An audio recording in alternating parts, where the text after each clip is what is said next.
In any conflict, knowledge is power.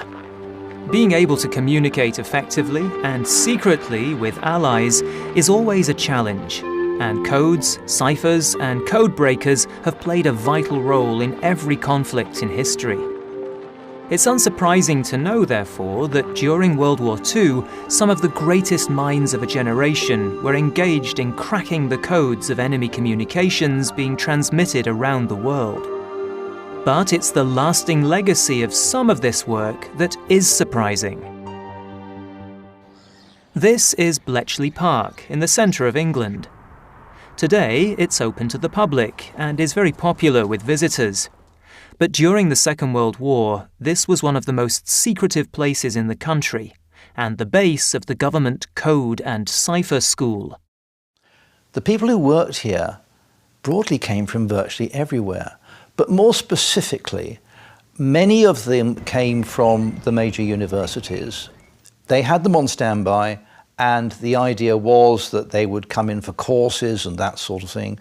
One of the earliest people approached will have been Alan Turing, who was freshly back from the USA, where he just spent 2 years at Princeton University. And the courses would generally be timed for the university vacations, so then they could still do their university work, but train as potential code breakers. This is the Enigma machine, the most famous wartime cipher machine in history. Using mechanical wheel settings to encrypt messages that were then sent via Morse code, the machine was first developed in Germany at the end of the First World War. At Bletchley Park, mathematicians Alan Turing and Gordon Welchman developed the bomb. This electromechanical device enabled the testing of all the possible settings of the Enigma machine to be done mechanically, in high volumes and quickly. By 1941, there were rooms full of these machines, standing nearly 2 meters tall and 2 meters wide.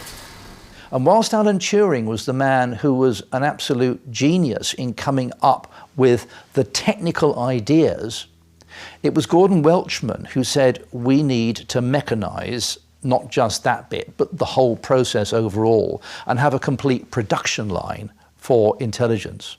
And so Typex was designed. It was a bigger machine. It was a better machine than Enigma. It had 5 rotor wheels. Enigma only had 3. It could produce a paper tape from the side, far easier to use.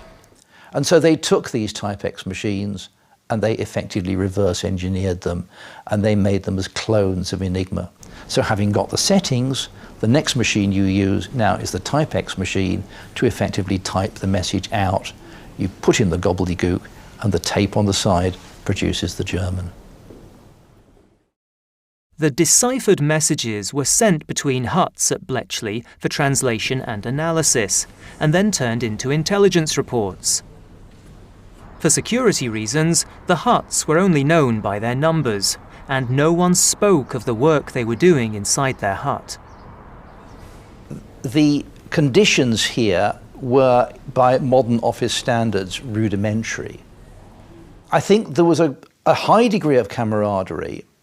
Lots of friends were made, but at the same time, overall and overriding was security.